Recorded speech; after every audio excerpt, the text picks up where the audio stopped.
Tech news పెట్టుబడులకు హైదరాబాద్ అనుకూల ప్రాంతమని మరోసారి రుజువైంది. కాంగ్రెస్ ప్రభుత్వం తీసుకుంటున్న నిర్ణయాలు పారిశ్రామికవేత్తలను ఆకట్టుకుంటున్నాయని దావోస్ నిరూపించింది. దావోస్ వేదికగా మరోసారి తెలంగాణకు భారీ పెట్టుబడులు వెల్లువెత్తాయి.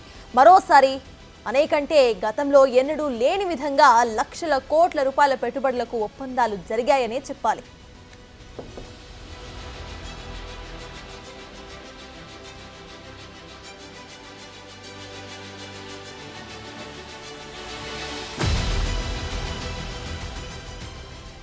రేవంత్ రెడ్డి సీఎంగా ప్రమాణ స్వీకారం చేసిన తరువాత గత ఏడాది తొలిసారి అయిన దావోస్ వెళ్లి పారిశ్రామికవేత్తలను కలిశారు. అప్పుడు 40,000 కోట్ల రూపాయలకు పైగా పెట్టుబడులకు సంతకాలు చేశారు. అప్పట్లో అదో రికార్డును సృష్టించింది. గతంలో ఎప్పుడూ ఆ స్థాయిలో ఒప్పందాలు జరగలేదు. కానీ ఈసారి గత ఏడాది రికార్డును తిరగరాశారు సీఎం రేవంత్ రెడ్డి. ఏకంగా 1,32,000 కోట్ల రూపాయలకు పెట్టుబడులు సాధించిందే తెలంగాణ ప్రభుత్వం. దీంతో 46,000 మంది ఉద్యోగ అవకాశాలు లభించబోతున్నాయి.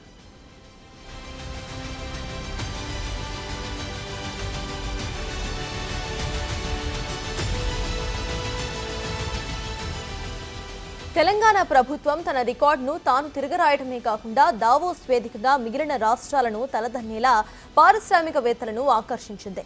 కాంగ్రెస్ ప్రభుత్వం తీసుకుంటున్న నిర్ణయాలే దీనికి కారణమనే అభిప్రాయాలు కూడా వ్యక్తమవుతున్నాయి. హైదరాబాద్లో ఫ్యూచర్ సిటీ అని సీఎం రేవంత్ రెడ్డి ఎత్తుకున్న నినాదం ఇప్పుడు ప్రపంచ దిగ్గజ పారిశ్రామికవేత్తలను అట్రాక్ట్ చేసిందనే చెప్పాలి.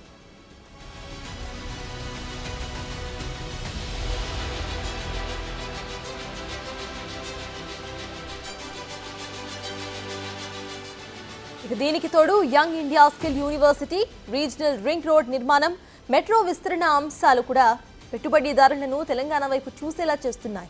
తెలంగాణ రైజింగ్ 2050 విజన్ కూడా రియాలిటీకి దగ్గరగా, అభివృద్ధికి అడ్డాగా మారిందని చాలా మంది అభిప్రాయపడుతున్నారు.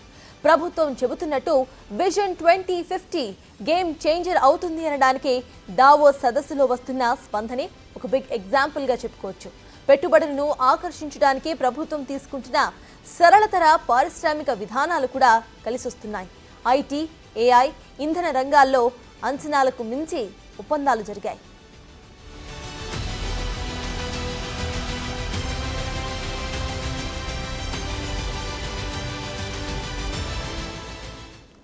దావోస్ పర్యటనలో ఇటు హైదరాబాద్కు పెద్ద ఎత్తున ఒప్పందాలు కుదురుతున్నాయి. ఇదే అంశంపై పూర్తి డీటెయిల్స్ మా ప్రతినిధి హరికృష్ణ అందిస్తారు. హరికృష్ణ, చెప్పండి, ఇటు మరోసారి హైదరాబాద్ ఇటు పెట్టుబడులకు అనుకూల ప్రాంతమని రుజువైందని అనుకోవాలా? చాలా పెట్టుబడులు గతంలో కంటే ఇప్పుడు ఇంకా ఎక్కువ పెట్టుబడులు వస్తున్నాయి.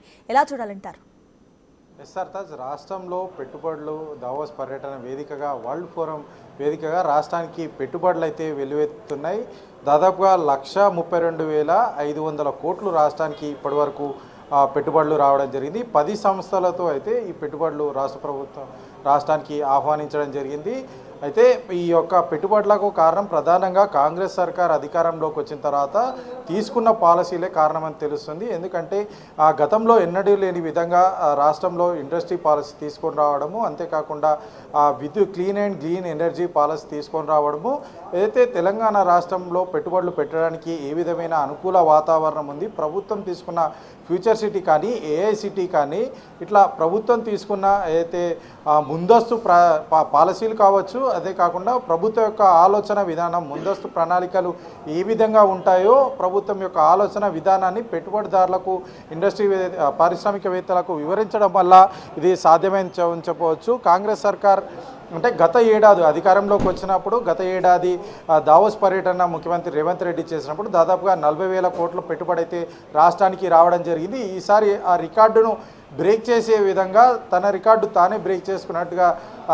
132,500 కోట్లు అయితే రాష్ట్రానికి పెట్టుబడులు రావడం జరిగింది. ప్రధానంగా 10 సంస్థలకు సంబంధించి ఈ యొక్క పెట్టుబడులు ప్రముఖ సంస్థలు సన్ మెట్రో కెమికల్స్ భారీ సంస్థతో ప్రభుత్వం ఎంఓయూ కుదుర్చుకోవడం జరిగింది. భారీ పంపు స్టోరేజ్, సోలార్ విద్యుత్ ప్రాజెక్టులకు సంబంధించి 10,000 కోట్లు 45,500 కోట్లు పెట్టుబడితో 7,000 మందికి ఉద్యోగాలు కల్పించే విధంగా అయితే ఈ సంస్థతో ప్రభుత్వం ఒప్పందం చేసుకోవడం జరిగింది. నాగర్ కర్నూల్, మంచిర్యాల, మురుగు జిల్లాల్లో ఈ యొక్క 3400 మెగావాట్లతో అయితే ఈ యొక్క ప్లాంట్లను అయితే విద్యుత్ ప్లాంట్లను ఏర్పాటు చేయనున్నారు. వీటితో పాటు 5440 మెగావాట్ల సోలార్ విద్యుత్ ప్లాంట్లు అయితే ఈ యొక్క 3 సెంటర్లకైతే అనుసంధానం చేయనున్నారు. అంతేకాకుండా అమెజాన్ వెబ్ సర్వీస్తో AI cloud services data centre ఇప్పటికే హైదరాబాద్ డాటా సెంటర్ హబ్గా మారిన నేపథ్యంలో అమెజాన్ సర్వీస్ కూడా ఇక్కడ అతిపెద్ద డాటా సెంటర్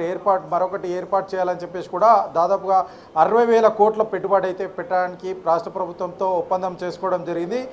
కంట్రోల్ ఎస్ సంస్థతో తెలంగాణలో అత్యాధునిక ఏఐ డాటా సెంటర్ క్లస్టర్ ఏర్పాటు చేయనుంది. 400 మెగావాట్ల సామర్థ్యంతో ఈ డాటా సెంటర్ అయితే ఉండనుంది. దాదాపుగా 10,000 కోట్ల పెట్టుబడి అయితే రాష్ట్రంలో పెట్టడానికి ప్రభుత్వంతో ఎంఓయూ కుదుర్చుకోవడం జరిగింది. ఈ ఒప్పందం వల్ల 3,600 మందికి అయితే ఉపాధి అవకాశాలు లభించనున్నాయి. అంతేకాకుండా జేడబ్ల్యూఎస్ సంస్థ రాష్ట్ర ప్రభుత్వంతో రాష్ట్రంలో మానవ రహిత ఏరియల్ సిస్టమ్ తయారీ యూనిట్కి అయితే ఒప్పందం చేసుకోవడం జరిగింది. రక్షణ రంగంలో అత్యాధునిక సాంకేతిక పరిజ్ఞానంతో కూడిన సెంటర్ అయితే ఇక్కడ ఏర్పాటు చేయనున్నారు. 800 కోట్ల పెట్టుబడితో ఈ సెంటర్ని అయితే ఏర్పాటు చేయనున్నారు. 200 మందికి ఉద్యోగ అవకాశాలు ఈ యొక్క ఒప్పందం వల్ల అయితే కలగనుంది. అంతేకాకుండా స్కై రూట్ ఏరోస్పేస్ సంస్థతో తెలంగాణ ప్రభుత్వం ఒప్పందం చేసుకోవడం అంటే ప్రైవేట్ ఇంటిగ్రేటెడ్ రాకెట్ తయారీ సంస్థ అయితే రాష్ట్రంలో ఏర్పాటు చేయనున్నారు. 500 కోట్లతో అయితే పెట్టుబడి పెట్టేందుకైతే ఆ సంస్థ రాష్ట్ర ప్రభుత్వంతో ఒప్పందం చేసుకోవడం జరిగింది. మెగా ఇంజనీరింగ్ సంస్థ కూడా 3 కీలక ఒప్పందాలు చేసుకోవడం జరిగింది. 2160 మెగావాట్లతో పంపు స్టోరేజ్ ఇంధన ఉత్పత్తి project, battery energy storage system project, అనంతగిరిలో పర్యాటక రంగంలో వరల్డ్ క్లాస్ లగ్జరీ రిసార్ట్ను కూడా నిర్మించబోతుంది. దాదాపు 15,000 కోట్ల పెట్టుబడులు అయితే ఈ సంస్థ పెట్టడానికి రాష్ట్ర ప్రభుత్వంతో ఒప్పందం చేసుకోవడం జరిగింది. 5,250 మందికి అయితే ఈ యొక్క ఒప్పందం ద్వారా అయితే ఉపాధి కలగనుంది. SCL సంస్థ కూడా తమ ఒక సేవలను విస్తీర్ణపరుస్తున్నామని కూడా ప్రభుత్వంతో ఒప్పందం చేసుకోవడం జరిగింది. హైటెక్ సిటీలో 3.20 లక్షల చదరపు అడుగుల విస్తీర్ణంలో అయితే కొత్త క్యాంపస్ ఏర్పాటు చేస్తున్నట్టుగా ఆ సంస్థ ప్రకటించడం జరిగింది. 5,000 మంది అయితే ఉపాధి అవకాశాలు ఈ యొక్క MOU ద్వారా ఒప్పందం ద్వారా కలగనున్నాయి. అంతేకాకుండా విప్రో కూడా తన సంస్థను అంటే కార్యకలాపాలు విస్తీర్ణం చేయాలని చెప్పేసి భావించి ప్రభుత్వంతో ఒప్పందం చేసుకోవడం జరిగింది. కొత్త క్యాంపస్ను గోనక్పల్లిలో కొత్త క్యాంపస్ను ఏర్పాటు చేస్తున్నట్టుగా ఆ సంస్థ ప్రకటించడం జరిగింది. దీంతో 5,000 మందికి ఉద్యోగ అవకాశాలు అయితే కలగనున్నాయి. ఇన్ఫోసిస్ సంస్థతో కూడా ప్రభుత్వం ఒప్పందం చేసుకోవడం జరిగింది. పోచారంలో ఐటీ క్యాంపస్ కొత్త సెంటర్ 750 కోట్లతో విస్తీర్ణపరుస్తున్నామంటూ కూడా సంస్థ ప్రకటించడం జరిగింది. దాదాపుగా 17,000 మందికి అయితే ఉద్యోగ అవకాశాలు అయితే కలిగినాయి. అంతేకాకుండా యూనిలివర్ కంపెనీ కామారెడ్డిలో పామాయిల్ ఫ్యాక్టరీ రిఫైనింగ్ యూనిట్ ఏర్పాటు చేస్తున్నట్టుగా ప్రభుత్వంతో ఒప్పందం కోరుకోవడం జరిగింది. అంతేకాకుండా రాష్ట్రంలో బాటిల్ క్యాప్లకు సంబంధించి కొత్త యూనిట్ సంస్థ తయారీ కేంద్రం ఏర్పాటు చేస్తున్నట్టుగా ప్రభుత్వంతో అయితే ఒప్పందం కుదుర్చుకోవడం జరిగింది. మొత్తంగా 3 రోజుల పాటు జరిగిన ఈ యొక్క దావోస్ పర్యటనలో దాదాపు 10 సంస్థలతో 1,32,500 కోట్ల పెట్టుబడులు రాష్ట్రానికి వచ్చే విధంగా అయితే ప్రభుత్వం ఒప్పందం కుదుర్చుకోవడం జరిగింది.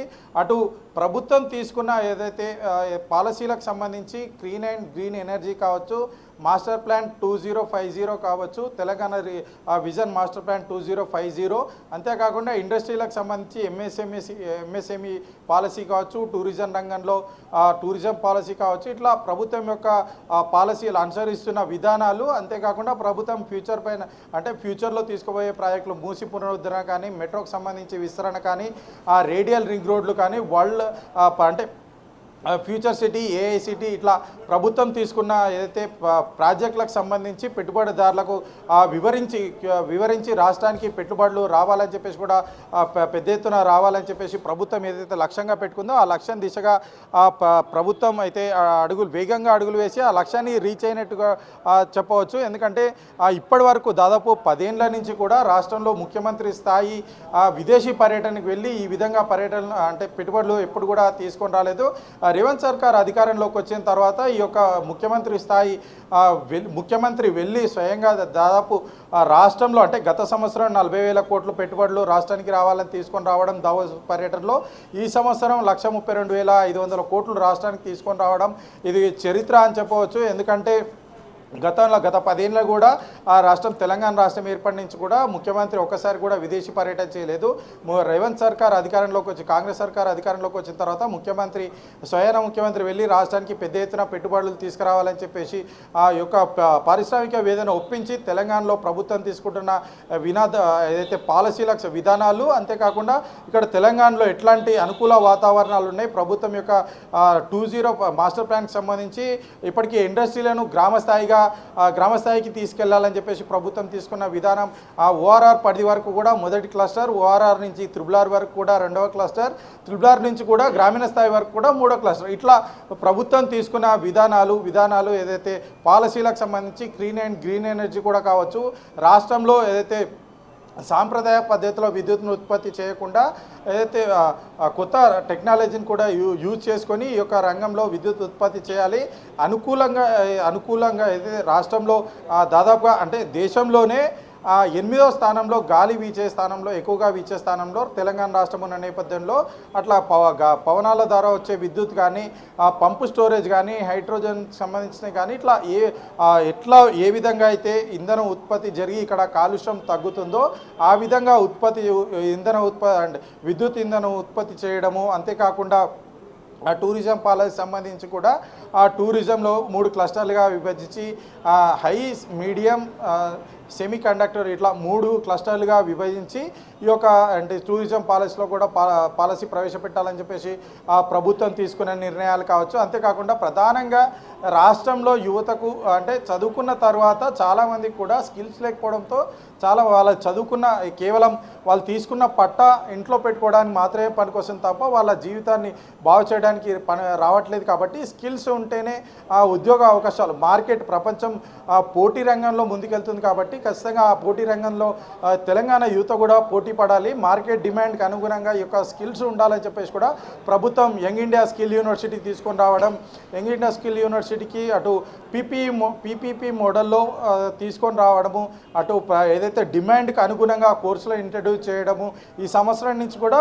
ఇదొక తరగతి గదులు ప్రారంభించడం, ఇట్లాంటి ప్రభుత్వం తీసుకున్న నిర్ణయాల పట్ల సర్వత్రా అంటే పారిశ్రామికవేత్తలకు వివరించిన నేపథ్యం కానీ, ప్రభుత్వం తీసుకున్న పాలసీలు కానీ మొత్తం కూడా అటు పారిశ్రామికవేత్తలు పెద్ద ఎత్తున ఆకర్షితులై తెలంగాణ రాష్ట్రంలో పెట్టుబడులు పెట్టడానికి అయితే ముందుకొచ్చారు.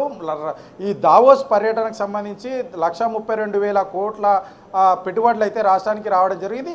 ఈ దావోస్ పర్యటన కన్నా ముందు ఆయన సింగపూర్ పర్యటన చేశారు. సింగపూర్ పర్యటనలో కూడా పెద్ద ఎత్తున అయితే పెట్టుబడులు రావడం జరిగింది. ప్రధానంగా అక్కడ ఉన్న ఐటీ సెంటర్ తోటి అయితే ఆయన సందర్శించడం జరిగింది. సందర్శించి అక్కడ ఏ విధంగా ప్రభుత్వం అనుసరిస్తుంది, మార్కెట్ డిమాండ్కి అనుగుణంగా ఎట్లాంటి కోర్సులు అక్కడ ఐటీలో అయితే ప్రవేశపెట్టారు, వారితో కూడా ఒప్పందం చేసుకొని తెలంగాణ రాష్ట్రంలో కూడా మీరు ఈ స్కిల్ యూనివర్సిటీ పెడుతున్నాము, దీనికి సహకారం అందించాలని చెప్పేసి కూడా ఇట్లా ఒప్పందం చేసుకోవడం, స్పోర్ట్స్కి పెద్దపీట వేస్తూ కూడా స్పోర్ట్స్ యూనివర్సిటీ తీసుకురావడం, గ్రామీణ స్థాయి నుంచి కూడా ఒలింపిక్లో మెడల్ సాధించడమే లక్ష్యంగా ఇట్లా స్పోర్ట్స్ యూనివర్సిటీ స్థాపించడం, ఇట్లా ప్రభుత్వం అనుసరిస్తున్న విధానాలు తెలంగాణ రాష్ట్రంలో ఉన్న అనుకూల పరిస్థితుల దృష్ట్యా ఇప్పటికే ఈ టెక్నాలజీ రంగంలో దూసుకెళ్తున్న నేపథ్యంలో కూడా ఇక హైదరాబాద్ డాటా కేంద్రంగా మారడము, ఇట్లా అన్ని ఇక్కడ తెలంగాణలో ఉన్న పరిస్థితులు, ప్రభుత్వం తీసుకున్న ఆలోచన విధానాలు, పాలసీలు అన్నీ కూడా పారిశ్రామికవేత్తలకు వివరించి ఈ తీసుకున్న నిర్ణయాల వివరించడం వల్ల పెద్ద ఎత్తున రాష్ట్రానికి 132,500 కోట్ల పెట్టుబడులు అయితే రావడం జరిగింది. దాదాపుగా 46,000 మందికి ఉద్యోగ అవకాశాలు అయితే ఈ పెట్టుబడుల ద్వారా రావడం జరుగుతుంది. 10 సంస్థలతో అయితే ఈ ఒప్పందం చేసుకోవడం జరిగింది. మరి అంటే ఈరోజు దావోస్ ఏదైతే పంచవార్షిక సదస్సు చివరి రోజు కాబట్టి మరి కాసేపట్లో ఈ యొక్క సదస్సు కూడా ముగుస్తున్న నేపథ్యంలో ఇంకా కొన్ని పారిశ్రామికవేత్త కొన్ని సంస్థలతో అయితే పెట్టుబడి చేసుకునే అవకాశం కనిపిస్తుంది. మొత్తంగా ఓవరాల్గా చూసుకుంటే దాదాపుగా 150,000 కోట్లు రాష్ట్రానికి పెట్టుబడులు తీసుకొచ్చే విధంగా అయితే ప్రస్తుతం రేవంత్ సర్కార్ బృందం అయితే ఈ యొక్క పర్యటన కొనసాగుతున్నట్టుగా తెలుస్తుంది. Right, thank you Harikrishna.